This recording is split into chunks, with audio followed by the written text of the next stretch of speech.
나라가라고 번역되어져 있습니다. 그래서 나라에로 번역될 것이 아니고 나라가에 해당되는 성경입니다. 그렇습니다. 이 본문은 주의 나라가 임하옵소서라고 기도하는 내용이 됩니다. 예수님께서는 우리가 하나님 아버지 앞에 향하여서 하나님의 나라가, 아버지의 나라가, 당신의 나라가 오소서라고 기도하도록 가르치셨습니다. 이것이 바로 앞에 첫 번째 기원인 아버지의 이름이 거룩하게 되는 일이며, 또한 그 아버지의 뜻이 이 땅 위에서 이루어지는 원리인 것입니다. 아버지의 이름이 거룩하게 되는 것이 아버지의 나라가 임하는 것이고, 또 이를 통하여서 아버지의 뜻이 이 땅 위에서 펼쳐지는 것입니다. 하나님의 이름이 거룩히 여김을 받는 길이 하나님의 나라가 임하는 것이고, 또 아버지의 뜻이 이 땅에서 온전히 드러나는 것이란 말입니다. 아버지의 나라가 임하였을 때 당연히 그분의 이름이 높임을 받으시고, 또 그분의 뜻이 이 땅 위에서 펼쳐지는 것입니다. 아버지의 이름이 그렇게 여김을 받으시고 나라가 임하였다는 것, 그 명백한 증거가 바로 하나님의 뜻이 이 땅 위에서 펼쳐질 때 되는 것입니다. 그렇기 때문에 이 처음 세 가지 기원, 즉 하나님 아버지의 이름이 거룩히 여김을 받으시오며 나라가 임하옵시며 뜻이 하늘에서 이룬 것 같이 땅에서도 이루어진다라는 이 강구들은 이렇게 서로 연결되어져서 하나의 기원으로서의 역할을 하고 있습니다.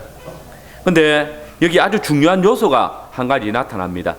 즉 나라가 임하옵소서라는 이 기도에 하나님의 이름이 거룩히 여김을 받으며 그 하나님의 뜻이 이루어지는 것을 통하여서 성취된다는 의미입니다. 여러분, 자주 말씀드리지만은 하나님의 말씀이 선포되어지는 순간에 이미 성취라면, 지금 주님이 우리에게 이 기도를 가르치시는 것은 이미 하나님의 나라가 임하였다는 것이고, 또 이 하나님의 나라 안에서 하나님의 뜻이 이미 이루어지고 있다라는 사실을 증거하고 있는 것입니다. 오늘 저는 본문들을 중심으로 교회는 하나님의 나라로서 그리스도의 다스리심이 완전하여지도록 기도해야 한다라는 주제로 교리문답 설교를 하겠습니다. 우리는 먼저 하나님의 나라는 이미 우리에게 임하여 있다는 사실을 기억해야 합니다. 오늘 주기도문의 내용 가운데 우리가 종종 너무 쉽게 생각해버리는 것 중 하나가 바로 오늘 이 부분입니다. 곧 흔히 하나님의 나라가 임하옵소서라고 우리가 기도할 때에 이 나라는 장차 우리가 가야 할 어떤 천국, 그러니까 먼 미래에 있는 그런 천국을 이해하게 되는 것입니다. 그래서 이 기도를 하는 사람들이 죽어서 가는 나라가 천국이고, 장차 예수님이 재림하실 때 예수님 믿는 자들이 들어가는 나라가 바로 이 나라라고 여깁니다. 근데 여러분, 오늘 본문에서 우리에게 이 기도를 주님이 가르치실 때 그 명백한 의미는 이 나라는 우리가 가는 나라가 아니라 우리에게 임하는 나라입니다. 우리에게 오는 나라라는 것입니다. 우리가 죽어서 가야 할 저 멀리 하늘에 속해 있는 나라가 아니라 이 땅에 오고 있는 나라, 오는 나라라는 것입니다. 그래서 주님은 우리에게 우리가 그 나라에 임하게 하옵소서라고 기도하라고 가르친 것이 아니라 당신의 나라가 우리에게 임하옵소서라고 그렇게 가르치신 것입니다. 물론 이 말은 우리가 죽은 후에 들어갈 천국이 없다는 말이나 또 그런 소망을 가지는 것이 잘못되었다는 말이 아닙니다. 오히려 이 말씀은 우리가 현재 하나님의 나라를 살아가고 있다는 사실을 깨닫지 못하고 계속해서 미래에 있을 어느 하나님의 나라란 어떤 정확하지 않은 그런 형상에 대해서만 생각하는 것에 대해서 이 땅에서 우리가 하나님의 백성으로 하나님의 거룩한 이름을 위해서 또 그분의 뜻을 이루며 살아갈 것을 기도하라고 명령하시는 것입니다. 사실 모든 사람들이 다 영혼을 사모하면서 살아갑니다. 하나님을 믿지 않는 자들, 낙원이나 극락, 천당 등의 개념을 가지고 죽음 이후에 있을 어떤 세계를 꿈꾸며 살아갑니다. 어느 교회 홈페이지에 들어가 보니까 한 집사님이 별세를 했는데 그 교회 장로님이 그분의 죽음을 안타까워하면서 우리 다음에 천국에서 만나자라는 그런 소원을 적은 것을 봤습니다. 또 지난해 일어났던 세월호 사건으로 많은 사람들이 영문도 모른 채 죽어가는 것을 두고 안타까워하는 것은 이해할 수 있습니다만, 여기에 대해서 많은 사람들이 소위 억울하게 죽은 그들의 영혼은 좋은 곳으로 갈 것이다 라는 기도문을 적어둔 것을 본 적이 있습니다. 사실 이런 것들은 한 가지 예일 뿐입니다. 단적으로 말씀드린다면 세상의 모든 사람, 모든 종교가 이 영혼을 향한 기대와 기도를 가지고 있다고 보아야 할 것입니다. 그들에게 있어서 영원한 세계에 우리가 가고 싶어하는 그런 바람들을 강구하는 것입니다. 사실 요즘같이 힘들고 어려워지는 현실을 맞이하며 또 시국이 불안해지며 사람들이 각박해지고 그만큼 자신의 죽음의 이후에 있을 영혼에 대해서 소망을 가지는 것을 볼 수 있습니다. 빨리 힘들고 어두운 땅에서 지나서 밝고 빛나는 그런 천국을 그리워하고, 그리고 지금 이 현실의 어려움과 어두움을 견디기 위해서 그것들을 더 소망하게 되는 모습들인 것입니다. 실로 슬픔과 눈물, 질병과 전쟁, 그리고 죽음이 없는 낙원을 희망하고 소원하지 않는 시대는 아마도 없었을 것입니다. 그럼에도 많은 사람들은 이런 낙원과 영원한 세계에 우리가 이 세상을 떠날 때 죽음을 맞이하는 곳에 맞이해야 했을 때 가는 것으로 이해한다는 것입니다. 교회 성원들도 거의 대부분이 마찬가지입니다. 아니, 다른 모든 종교들보다 어쩌면 기독교는 더 미래에 있을 영광 또는 미래에 받을 축복에 관심을 많이 가졌을 수 있을 것입니다. 특별히 교회가 고난을 당하고 박해를 겪을 때 많은 성도들은 세상에서의 삶에 더 이상 미련을 두지 않고 영원한 하나님의 나라를 소망하는 것들을 봅니다. 평화로운 시기에도 신앙심이 깊은 사람들은, 그리고 더 경건하게 살려고 애쓰는 사람들일수록 이 세상이 젖어들기를 거부하고 하루속히 이 아름답고 영화로운 하나님의 나라가, 영원한 나라가 임하여서 거기에 들어가고 싶어하는 그런 소원들을 강구하는 것을 봅니다.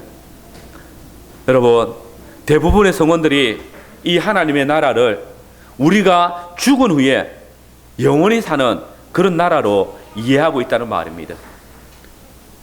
이런 천국이 도래한다는 말, 혹은 하나님의 나라가 시작된다는 말은 무슨 이 세상의 종말로 이해하는 그런 경향이 아주 많습니다.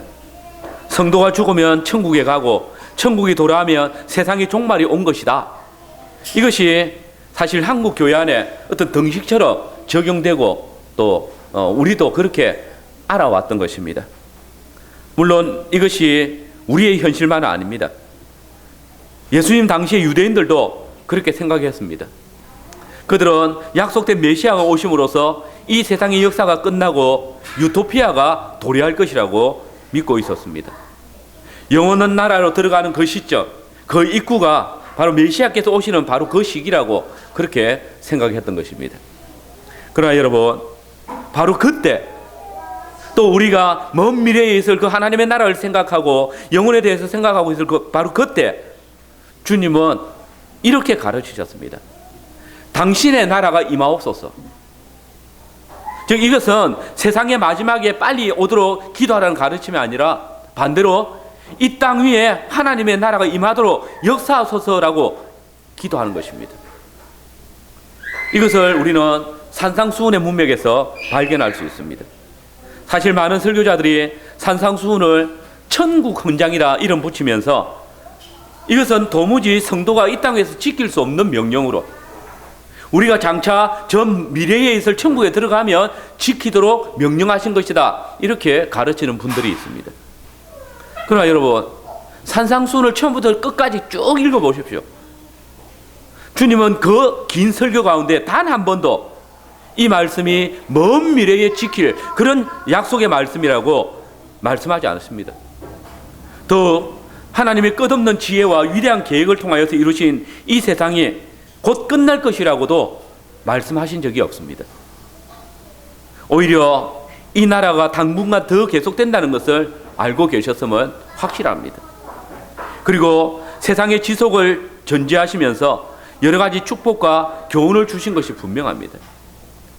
예수님은 제자들을 향해서 너희가 땅의 소금이다, 너희가 세상의 빛이다라고 말씀하십니다. 이같이 너희 빛을 사람 앞에 비추게 하여 저희로 너희 착한 행실을 보고 하늘에 계신 너희 아버지께 영광을 돌리게 하라 명하십니다.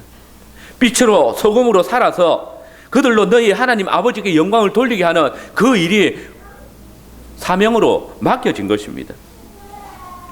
세상이 금방 끝날 것을 알았다면 예수님은 아마도 그렇게 말씀하지 않으셨을 것입니다. 다시 말해서 산상수훈은 전체가 이제 메시아가 오심으로 세상이 끝날 것에 대한 대비책으로 말씀하신 것이 아닙니다. 앞으로 계속되어질 이 나라에서 그 나라 백성이 살아가야 할 거룩한 삶에 대해서 주님은 가르치고 계시는 것입니다. 여러분, 이 땅에 오신 우리 주님은 하나님께서 창조하신 세상이 이제 곧 끝나고 영원한 하나님 나라가 시작됨을 선언하지 않으셨습니다. 오히려 세상이 만약 더 지속될 것이라고 전제하시고 하나님 우리 아버지의 이름이 거룩하게 되고 하나님의 나라가 오도록, 그리고 그 땅 위에서 하나님의 뜻이 이루어지도록 너희는 기도하라, 그렇게 명령하십니다. 그래서 바리새인들이 하나님의 나라가 언제 임하느냐라고 예수님께 물었을 때에 뭐라고 대답하십니까? 하나님의 나라는 이미 너희 속에 있다 하셨던 것입니다.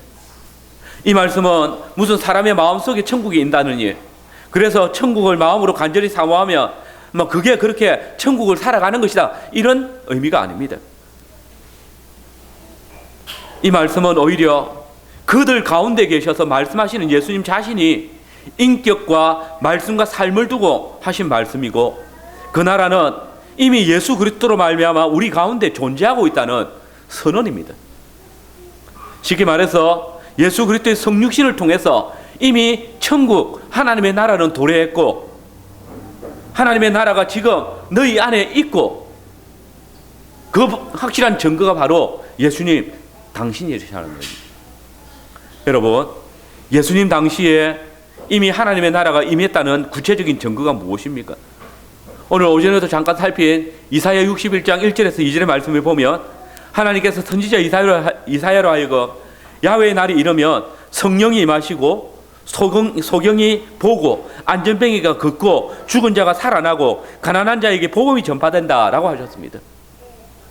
그런데 누가복음 4장을 보시면 예수님께서 나사렛 회당에서 바로 이 본문을 통해서 설교하시면서 바로 오늘 이 글이 너희 귀에 응하였다라고 선포하셨습니다. 그리고 각처를 다니시면서 소경의 눈을 뜨게 하시고 기머거리의 길을 열어주시고 안전뱅이에 일어서게 하시고 죽은 자를 살리시고 죄인과 세리들에게 하나님의 복음을 선포하셨습니다. 매인 자들에게 해방을 주셨습니다. 바로 이것이 하나님의 나라가 예수 그리스도 안에서 이미 임하였다는 증거인 것입니다. 또 다른 증거는 예수님께서 사단을 쫓아내는 기적을 통해서 나타납니다. 세상은 사단의 통치 아래 있었습니다.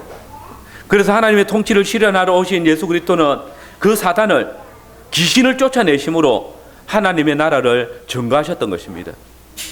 오늘 우리 교리문답을 보면 우리가 나라가 임하옵시며라는 둘째 기원을 할 때 그 기도에는 가장 먼저 사단의 나라가 멸망하도록 기도하는 것이 가르쳐지고 있습니다. 즉 주님은 우리에게 이 기도를 가르치시면서 그 기도의 응답으로서 사단의 나라를 쳐서 멸하시고 계시는 것입니다. 우리가 함께 읽은 누가복음 11장을 보시면 예수님께서는 벙어리 귀신을 쫓아내시는 표적을 행하셨습니다. 그때 어떤 이들이 예수님이 바알세불을 힘입어서 귀신을 쫓아낸 것이다 라고 말했습니다. 곧 예수님께서 귀신을 쫓아낼 수 있었던 이유는 귀신의 왕의 힘을 빌려서 가능했다라는 것입니다. 그러나 여러분, 그때 주님께서 뭐라고 하십니까? 스스로 분쟁하는 나라마다 황폐해지고 스스로 분쟁하는 집은 무너진다 말씀하시면서 내가 만일 하나님의 손을 힘입어 귀신을 쫓아내는 것이면 하나님의 나라가 이미 너희 안에 임하였다라고 말씀하십니다. 하나님의 나라는 이 사단의 나라를 물리치고 임하고 있다는 것입니다. 여러분, 하나님의 나라와 사단의 나라는 공존할 수 없습니다.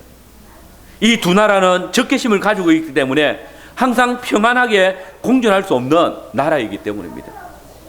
이 두 나라는 싸워서 둘 중에 하나가 승리하고 세워지는 것입니다.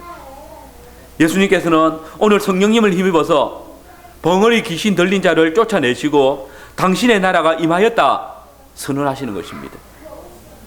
유대인들의 말과 같이 사단이 스스로 분쟁한다면 그 나라는 서지 못할 것입니다. 그러나 예수님은 바알세불의 힘이 아니라 하나님의 손을 힘입어서 바로 이 사단의 세력, 벙어리 귀신을 쫓아내신 것입니다. 사단의 나라가 스스로 분쟁하는 것이 아니라 하나님의 나라가 임하여서 이 사단의 나라를 무너뜨리시고 그 세력들을 결박하여 묶으시는 것입니다. 여러분, 이렇게 하나님의 나라가 임했다는 사실을 가르쳐 주신 주님은 이제 그의 죽음과 부활을 통해서 하나님의 나라를 완전하게 우리 앞에 드러내셨습니다. 그리스도의 죽음과 부활은 하나님의 나라의 통치권을 위임받은 일입니다. 우리는 마태복음 28장 16절에서 20절의 말씀을 통해서 하나님께서 예수님께서 부활하셨을 때에 그에게 하늘과 땅의 모든 권세를 주셨다는 선언을 듣습니다. 하늘과 땅의 모든 권세를 내게 주셨으니 그러므로 너희는 가서 모든 족속으로 제자를 삼아 아버지와 아들과 성령의 이름으로 세례를 주고 내가 너에게 분부한 모든 것을 가르쳐 지키게 하라. 이것이 주님께서 제자들에게 주신 첫 번째 명령이 아닙니까? 그리고 오순절 성령님께서 오셨을 때에 제자들이 그 주님의 명령을 따라서 천하 만민에게 복음을 전파하고 세례를 주며 세운 것이 무엇입니까? 바로 교회입니다. 교회는 하늘과 땅의 모든 권세를 가지신 하나님의 나라와 땅의 세상의 모든 통치권을 가지신 그리스도께서 제자들을 통해서 세운 주님의 나라인 것입니다. 이것은 교회와 하나님의 나라의 관계를 면밀하게 보여주는 증거입니다. 여러분, 교회는 하나님의 나라입니다. 그러므로 교회가 아버지의 나라가 임하소서라고 기도하는 것은 사단의 나라가 멸망하고 하나님의 통치가, 하나님의 다스리심이 이제 우리를 통하여서 이루어지기를 기도하는 것입니다. 하나님의 다스리심이 우리의 생활 속에 나타나도록 하는 것이 우리가 아버지의 나라가 임하소서라고 기도하는 것입니다. 하나님의 나라의 어떠함을 성도가 드러내는 것입니다. 하나님의 백성으로서 그 온전한 사람을 살아드림으로써 그 땅의 통치가 이루어지고 있음을 드러내는 것입니다. 여러분, 교회는 또 성도는 하나님께서 당신의 나라를 세우시기 위해서 부르신 하나님의 백성이라는 사실을 기억하십시오. 우리는 하늘의 시민권을 가진 자들입니다. 우리가 그의 구원을 기다리는 것은 천국에 들어가기 위해서가 아니라 그의 백성이기에 그분의 다스리심에 순종하며 산다는 것을 의미하는 것입니다. 사실 오늘 교회 안에 하나님의 나라와 교회가 서로 다르다고 생각하기 때문에 교회가 죄를 용인하고 가볍게 생각합니다.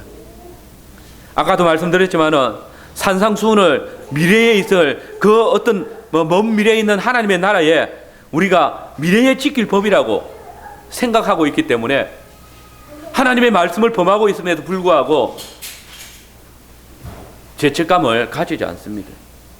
여러분, 예수님은 산상수훈을 선포하실 때 한 가지도 이건 너희가 미래에 지키라고 명령을 하지 않았습니다.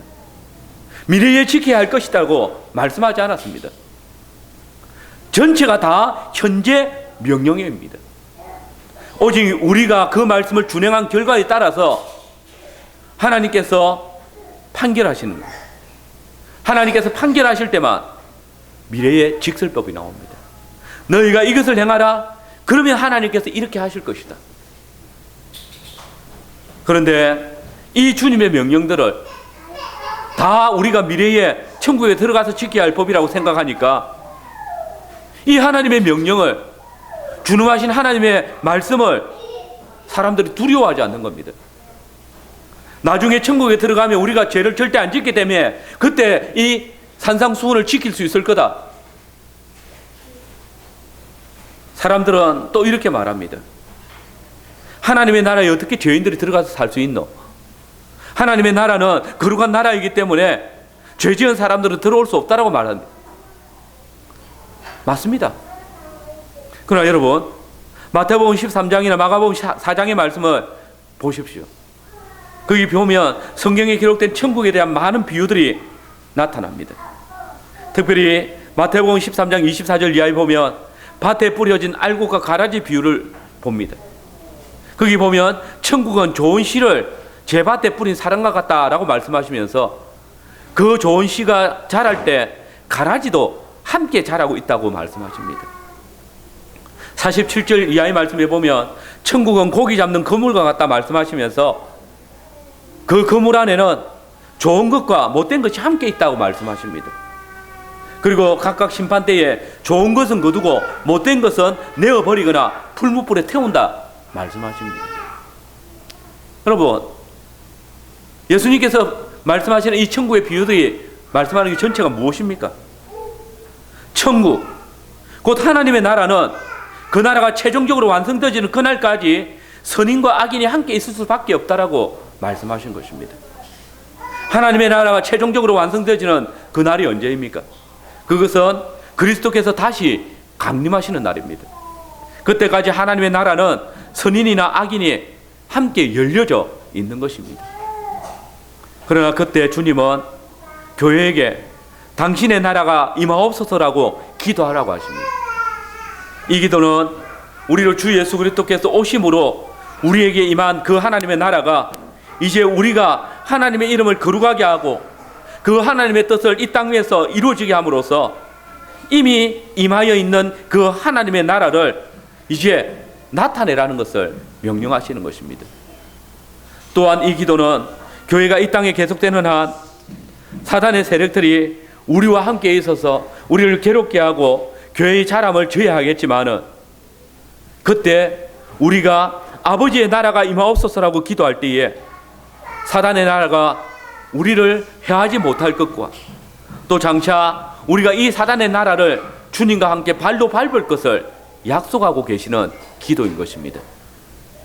여러분, 오늘 이 시간도 아버지의 나라가 임하옵소서라고 기도하시고 이 기도에 합당한 삶을 살아가십시오. 그러할 때 우리는 우리의 삶을 세상의 어떤 권세나 힘에 맡기지 아니하고 하늘과 땅의 권세를 가지신 우리 주님께 우리의 삶을 맡기게 될 것이며 우리가 하나님의 나라가 임하옵소서로 기도할 때에 사단의 나라가 더 이상 우리를 해하지 못할 것이며 우리가 그의 머리를 밟을 것을 약속하고 계시는 기도인 것입니다. 두 번째로 하나님의 나라는 그리스도의 다스리심을 드러내는 나라입니다. 우리는 대체로 나라라고 할 때에 영토만 생각할 때가 참 많습니다.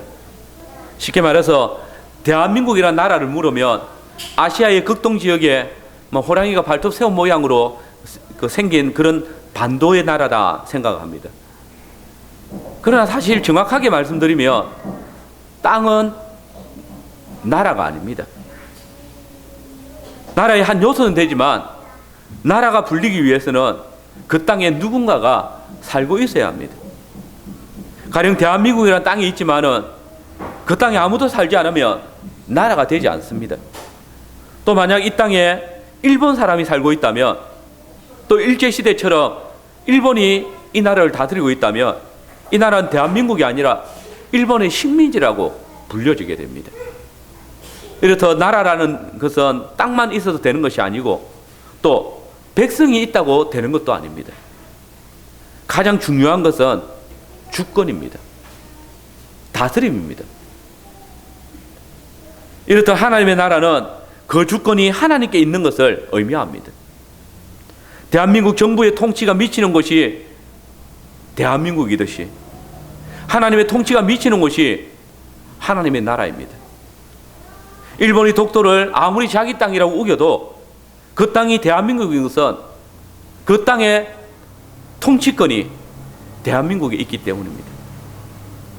하나님의 관심과 사랑이 미치는 곳은 바로 하나님의 나라라는 말입니다. 보십시오. 다니엘의 세 친구 사드락, 메삭, 아벳느고가 떨어졌던 풀무불 속에 비록 뜨거웠던 그들을 던지던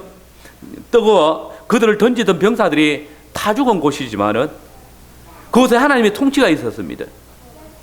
그래서 그들은 살았습니다. 그것은 분명 겉으로는 느부갓네살이 통치하는 나라였지만은 결코 느부갓네살의 통치권이 미치지 못하는 곳이 바로 있었습니다. 하나님께서 사드락 메삭 아벳느고와 함께하고 계실 때에 느부갓네살의 통치권도 그들의 생명을 어찌할 수 없었습니다.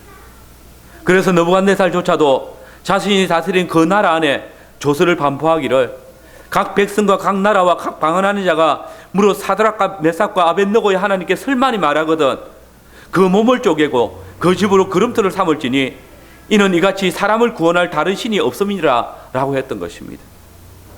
하나님의 나라, 하나님의 주권이 다스리는 그 나라에 느부갓네살 왕조차도 자신의 주장을 내세울 수 없었고 자신의 통치를 주장할 수 없었던 것입니다. 여러분, 하나님의 나라를 구성하는 요소에는 무엇이 있습니까? 예수님께서 사용하신 용어에서 눈에 띄는 것은 이 나라의 주체가 하나님이시라는 사실입니다. 세상의 나라에서는 사람들이 주체입니다. 살아계신 하나님을 세상 나라의 주체로 규정하는 나라나 법은 한 군데도 없습니다. 그러므로 이 하나님의 나라라는 말은 그 나라의 주권을 가진 왕에게 모든 초점을 맞추고 있는 것입니다. 여러분, 하나님께서 다스리는 나라, 하나님께서 왕이신 나라가 하나님의 나라입니다. 그러므로 교회가 당신의 나라, 곧 하나님의 나라가 임하옵소서라고 기도하는 것은 하나님의 통치가, 하나님의 다스리심이, 하나님의 주권이 중심이 되는 나라가 되도록 하소서라는 기도인 것입니다. 성경은 처음부터 우리에게 온 우주 만물을 창조하시고 다스리는 분은 하나님이시다라고 가르칩니다. 그분은 우주의 법칙과 세상의 법칙, 또 물질과 삶의 법칙의 모든 질서를 정하신 분입니다. 또한 친히 우주와 만물을 주관하시고 인생을 다스리시는 참된 왕이십니다. 과연 그분은 만왕의 왕이시고 모든 것을 다스리시는 분이십니다. 모든 것이 하나님의 나라입니다. 보이는 세상과 보이지 않는 세상이 모두 하나님의 지배를 받는 것입니다.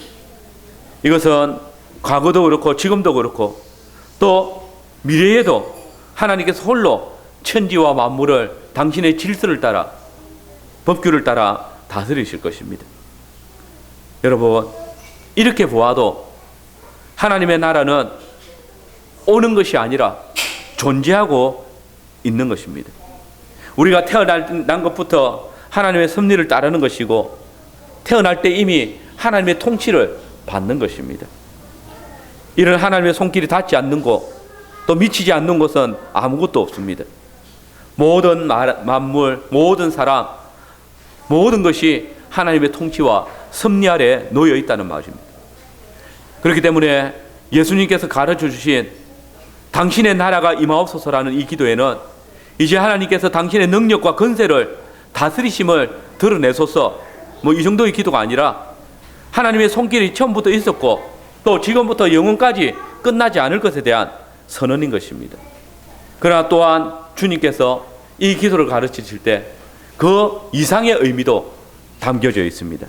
그것이 무엇입니까? 당신의 나라가 임하옵소서라고 기도할 때에 그 나라는 하나님의 이름을 품고 오신 그리스도의 나라가 이제 곧 시작되어졌다는 것입니다. 예수님께서 당신의 왕이신 그 나라가 이 땅에서 시작되고 자라고 큰 나무가 되고 마침내 온 세상을 정복하도록 기도하라고 명령하시는 것입니다. 그러므로 여기에 대해서 우리 교리문답은 이 둘째의 기원을 통하여 우리는 은혜의 나라가 흥황케 되고 우리와 다른 사람들이 은혜의 나라에 들어와서 그 안에 머물도록 기도하는 것이다 라고 했던 것입니다. 여러분, 예수님은 하나님의 나라의 왕으로 하나님의 뜻을 따라 하나님의 이름으로 이 땅에 오셨습니다. 그리고 자기 백성을 저희 죄에서 구원하셔서 그 나라에 속하도록 하나님의 은혜의 나라에 들어와서 그 안에 머물도록 하셨습니다. 그래서 복음서는 예수님은 하나님의 아들로 소개할 뿐만 아니라 자기 백성들의 왕이라 소개합니다. 수많은 비유를 통해서 예수님은 자신이 나라의 왕이심을 알려주셨습니다. 그리고 12제자를 중심으로 시작되는 예수님의 나라는 일반 모임이나 또 운동이 아니라 하나님의 나라의 작은 시가 되어지고 이 작은 시가 큰 나무로 자라나는 은혜의 나라를 흥왕케 하는 믿는 자들로 가득 차게 되는 그런 나라를 의미하는 것입니다. 근데 여러분, 주님은 바로 이 무리들에게, 교회들에게 나라가 임하옵소서라고 기도하라고 가르치셨습니다. 그리고 이 무리들이 하나님의 나라가 임하옵소서라고 기도할 때에 아버지 하나님께서는 과연 그들의 기도를 따라서 즉시 그리스도께서 십자가 위에서 사단에 빼앗겼던 하늘과 땅의 모든 권세를 회복하게 하셔서 이 하늘과 땅의 모든 권세를 가진 나라의 주권자가 되게 하셨습니다. 그래서 에베소서 1장 20절에서 22절에 보면 하나님께서 친히 그리스도를 죽은 자 가운데서 다시 살리시고 하늘에서 자기 오른편에 앉히사 모든 정사와 권세와 능력과 주관하는 자와 이 세상뿐만 아니라 오는 세상에 일컫는 모든 이름 위에 뛰어나게 하시고 그를 만물 위에 교회의 머리로 두셨다라고 했습니다. 그렇습니다. 과연 부활하신 예수 그리스도는 만유의 주님이 되셨고 그분은 교회의 머리가 되셨습니다. 그리고 이 왕 대신 주님을 머리로 모신 교회는 예수 그리스도의 몸으로서 머리이신 그리스도께 몸된 교회를 통해서 만물을 자기 안에 충만케 하실 때에 하나님의 나라를 필연코 실현시키는 나라가 되는 것입니다. 교회가 하나님의 나라의 실현의 대리인이 되는 것은 그들과 그리스도의 특수한 관계 때문에 가능한 것입니다. 예수님께서는 당신의 피로 교회를 값주고 사셨습니다. 성도들을 하나님의 나라의 아들과 딸로 삼으셨습니다. 그리고 그들에게 내가 가지고 있는 하늘과 땅의 모든 것들을 너희에게 주겠다라고 약속하시며 너희는 모든 족속으로 제자를 삼으라고 하셨습니다. 그리고 세상 끝날까지 그들과 함께 교회와 함께 하시겠다고 약속하십니다. 그러므로 이 약속을 주신 주께서 함께 하시는 교회의 사역은 바로 이 땅 위에서 부분적으로 성취되어진 부활하신 주님의 자신의 사역을 말하는 것이고 우리가 당신의 나라가 임하옵소서라고 기도할 때에 이것은 교회에 속한 지체로서 이 땅 위에서 예수 그리스도께서 머리가 되시는 교회 곧 그분의 다스리심을 드러내는 나라를 세워가는 것을 의미하는 것입니다.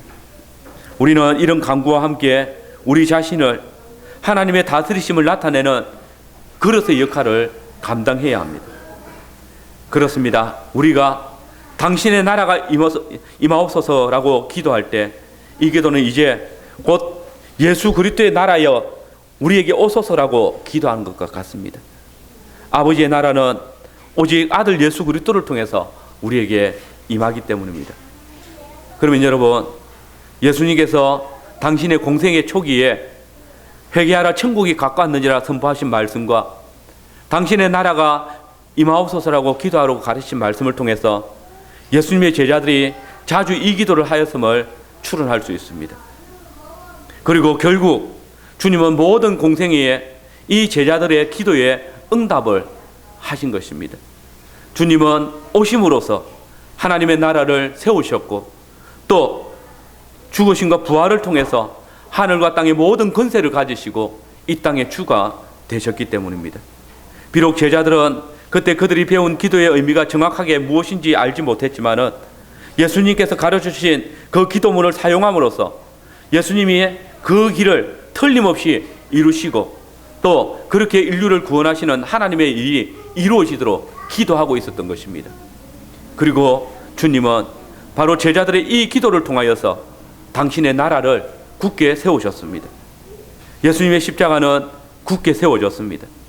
그리고 회개와 용서의 길을 여시고 믿음과 충성의 길을 통하여서 주님께 나오는 모든 자들을 주의 나라의 백성으로 삼으셨습니다. 진실로 주님으로부터 시작되어진 하나님의 나라는 이제 인종과 세상의 국경을 넘어서 확장되어졌고 과연 천하 만민에게 복음의 말씀이 퍼져서 더 큰 나무로 계속 자라가고 있는 것입니다. 그러면 어떻습니까? 이미 하나님의 나라가 임하였고 또 점점 자라가고 있으니까 이제 우리는 더 이상 이 기도를 할 필요가 없는 것입니까? 이제 교회가 더 이상 이 기도문을 외워야 할 필요가 없고 배울 필요가 없는 기도가 된 것입니까? 그러나 우리는 그 대답을 제자들의 삶에서 배울 수 있습니다. 보십시오.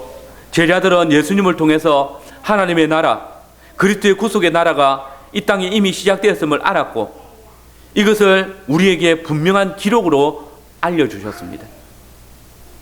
그러나 그들은 주님께서 가르쳐 주신 기도를 계속 사용했고 그들을 통해서 그리스도의 나라에 속하는 자들에게 계속해서 이 기도문을 사용하도록 가르쳤고 또 우리는 그들을 통해서 지금 이 기도문을 사용하고 있습니다.